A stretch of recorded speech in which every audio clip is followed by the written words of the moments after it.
Hello, folks, and welcome back to my channel. This is the World of TV Shows, and today I have another episode review for you for Cold Case. And this time, I will be reviewing the 6th episode of the first season called Love Conquers Al. The episode originally aired on November 9th, 2003. It was directed by Greg Yaitanes and written by Meredith Stein and Kim Newton. In this episode, a petty thief is going to show up at the police headquarters, hoping for a reduced sentence. They're going to be shedding some information regarding the murder case of a 1981 high school track runner, as her boyfriend of the time is serving a life sentence. This petty criminal has some information that might suggest that he might be completely innocent and doing somebody else's time. So basically, they're going to follow up on that, and their investigation is going to lead them to some Trans Am car that has blood in it, and it will later on bring them to this close circle of friends made of Will Harrell and two popular high school students, Bennett Cahill and his girlfriend Jane. So this is pretty much how the episode goes, and obviously there is somebody obviously that is unknown to us as we watch the episode, might have had something to do with that young girl's murder. But of course, this is high school, so it's a little bit difficult to sort this out because everybody is trying to cover each other's backs. So it's a very close-knit circle of friends. So yes, it's going to be a little bit like finding a needle in a haystack. So the team of detectives are going to be trying their level best to, find the suspect. And Bennett Cahill is now a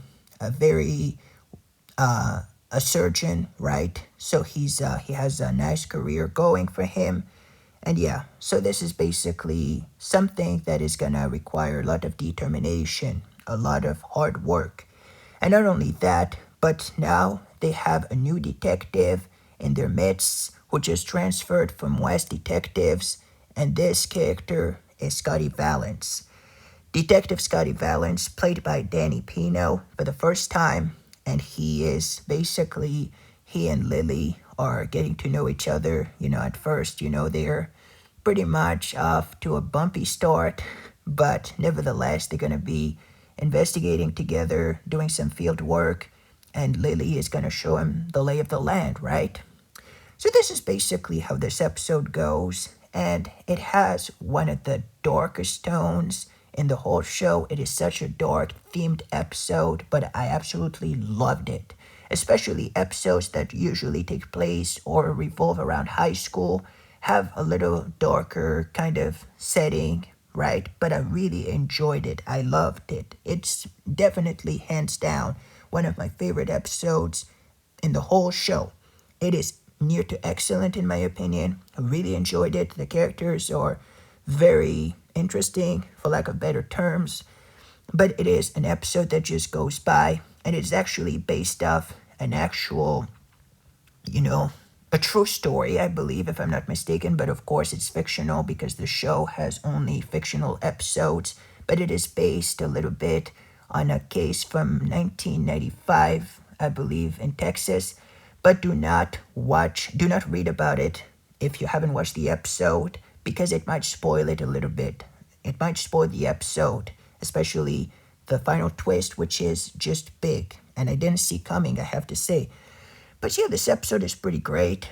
I liked the fact that all the characters are basically, so it's like I said, it has high school, basically being the main thing about this episode, and more in particular, a group of students, and who did it, who, hurt that poor girl is going to be, the question that we're going to have as we go through the episode, as we go on with it. New evidence is going to come to light. Like I said, the Trans Am's car, the blood at some point, and so on and so forth, right? So I really, really enjoyed it. And perhaps we could speak a little bit about the characters. So We basically have, yes, like a new addition to the team, Danny Pino. Then we have Vincent Francesca, who plays Bennett Cahill in 2003. Josh Hopkins, who plays 88 Jason Kite for the first time. And he and Rush have some kind of a funny, kind of competitive, kind of rival sort of relationship. You know, it's a little funny, a rivalry kind of thing. We have Lacey Beeman, who plays Jane in 1981. Tim D. Zorn, who plays Ricky Stockvis in 2003, who is basically the petty thief.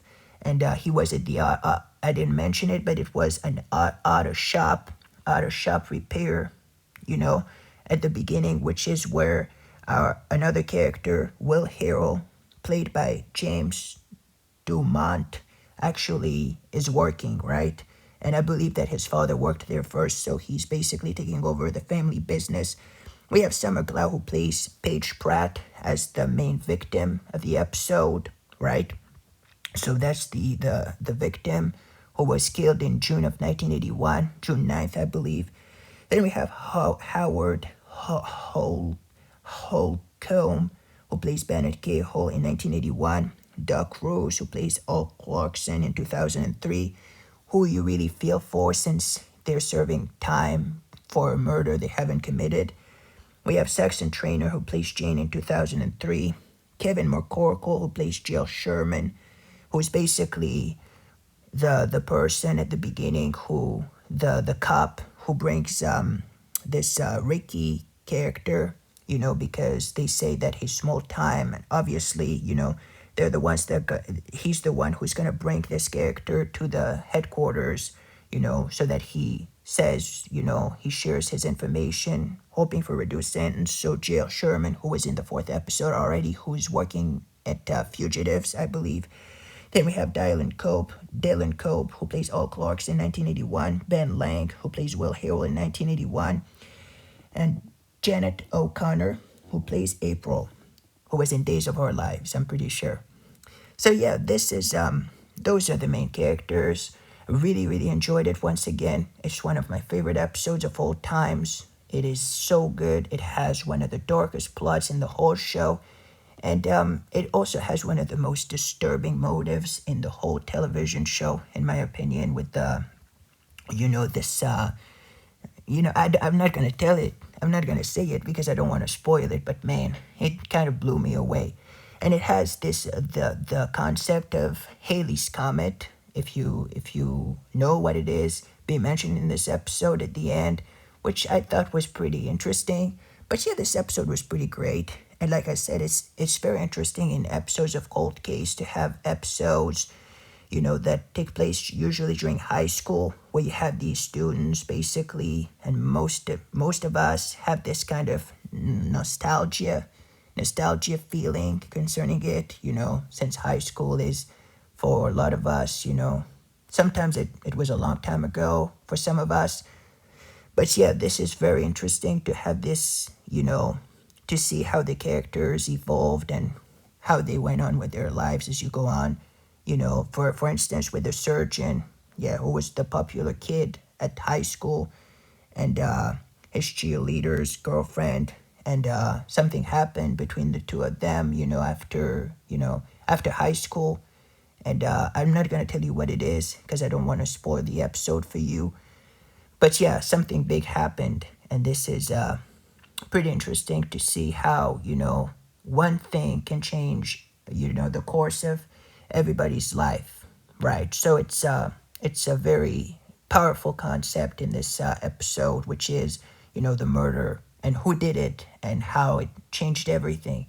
So this is pretty much how it is. I don't want to speak more about it because I don't want to spoil the episode for you.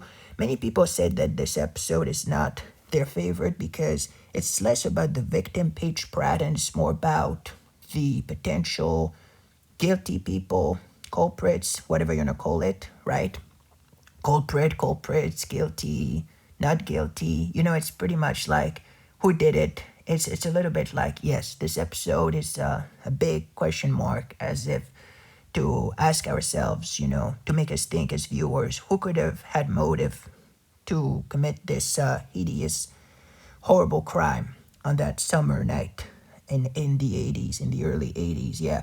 And you have basically, yes, some music in this episode. Betty Davis Eyes, which I thought was, yes, it's a song from the 80s, I believe, so it's fitting since this episode is taking place in the 80s. But yeah, this episode is pretty great, in my opinion, especially with the new, addition, Scotty Valance being there in this episode alongside Lily. And I like this line, when he asked at the beginning, what's our angle? She says, our angle is I talk, you listen. And obviously she's going to be leading a little bit, bussing him around, kind of. But he has some experience as he used to work for West Detectives. And in this episode, you're going to notice that, he still appears to be working some cases.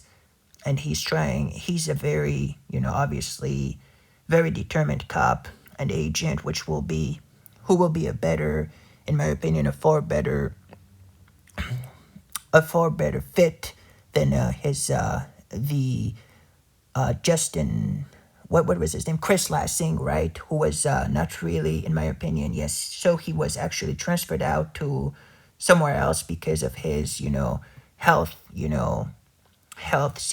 condition. He had some his health, I believe. There's something like that. So he had to leave this to focus on a daytime, job.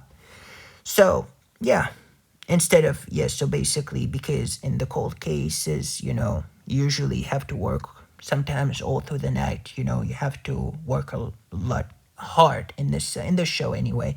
But yeah, this I liked the fact that Lily corrects Scotty in more than one occasion. Especially when it comes to writing.